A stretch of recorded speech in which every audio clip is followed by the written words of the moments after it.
रहे श्री शिवाय नमस्तुभ्यम 1000 महामृत्युंजय मंत्र के बराबर होता है। शास्त्र कहता है किसी को हार्ट अटैक आ गया, डॉक्टर बहुत दूर है, एक लोटा पानी लो, उस पानी को पकड़कर श्री शिवाय नमस्तुभ्यम बोलकर कंकर को उठाकर, कंकर जानते हो, किसी भी रोड का किसी भी स्थान का एक पत्थर एक कंकर उठा के पानी के लोटे में डाल दो और श्री शिवाय नमस्तुभ्यम का जाप कर 21 बार उतार कर पानी को बाहर फेंक दो, अटैक की बीमारी से भी लोग बच जाते हैं। श्री शिवाय नमस्तुभ्यम का इतना मंत्र का जाप की प्रबलता होती है, इतना मंत्र जाप की प्रखरता।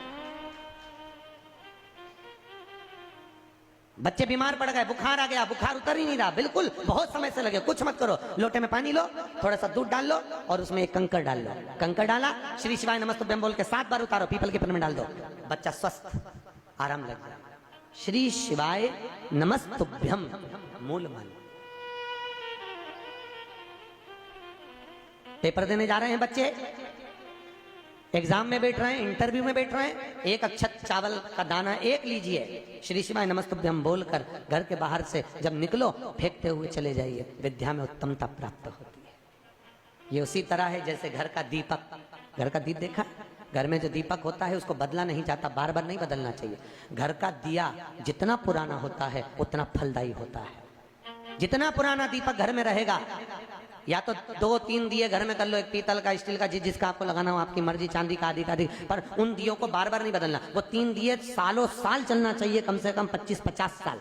उस दिए की इतनी महत्वता होती है कि घर में अगर कोई बड़ी बीमारी किसी को हो गई तो उसी दिए को धोकर उसका पानी पिलाना चालू कर दो, उस व्यक्ति को आराम लगना चालू हो जाता है। उस दीप का इतना महत्व होता है। दिया कोई सहज नहीं होता, माला कोई सहज नहीं होती, गौमुखी कोई सहज नहीं होती, जिसको तुम जप जप कर जिंदगी निकाल दी, जिस आसन पर बैठकर अपन भजन करते वो आसन श्रेष्ठ हो जाता है, उस आसन की महत्वता बढ़ जाती है। कोई सहजता नहीं है, सरलता।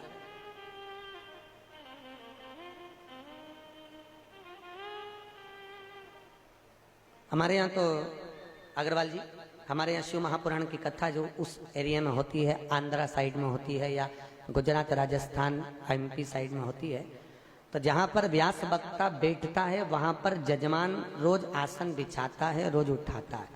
वही आसन जजमान अपने घर पर ले जाता है और उसकी गादी पर बिछाता है, क्योंकि जिस जगह से पुराण को बांचा जाता है उस आसन की बड़ी महत्वता मानी, बड़ी मूल्यता। कई लोग आप लोगों में से आते होंगे तो संग में आसन लाते होंगे, अब यहाँ तो कोई लाया कि नहीं लाया पता नहीं, पर पहले ऐसा नियम था, कथा सुनने जाते थे तो आसन साथ लेकर जाते थे। देखा है आप लोगों ने कि नहीं देखा, बोलो तो। पहले ऐसा होता था, आसन लेकर जाते थे, साथ में बिछाते थे, फिर बैठते थे। उस आसन की बड़ी महत्वता, बड़ी महत्वता। आसन भी अलग अलग होता है, आप लोगों को मालूम होगा। देवी जी की पूजन करो तो लाल आसन, शिव जी की पूजन में काला आसन, भगवान शंकर की पूजन में, ठाकुर जी की पूजन करो तो कुशा का आसन, पितरों की पूजन करो तो डाब का आसन, गणेश जी की पूजन करो तो आसन की जरूरत नहीं पड़ती, जमीन पर बैठ कर करो। गणेश पूजन कभी आसन पे बैठ के नहीं करना, नहीं तो पुण्य नहीं मिलता। अगर गणेश पूजन आसन पे बैठ के कर ली तो उसका पुण्य समाप्त हो जाता है। गणेश पूजन जमीन पर बैठ कर करना चाहिए, भूमि पर। आसन की महत्व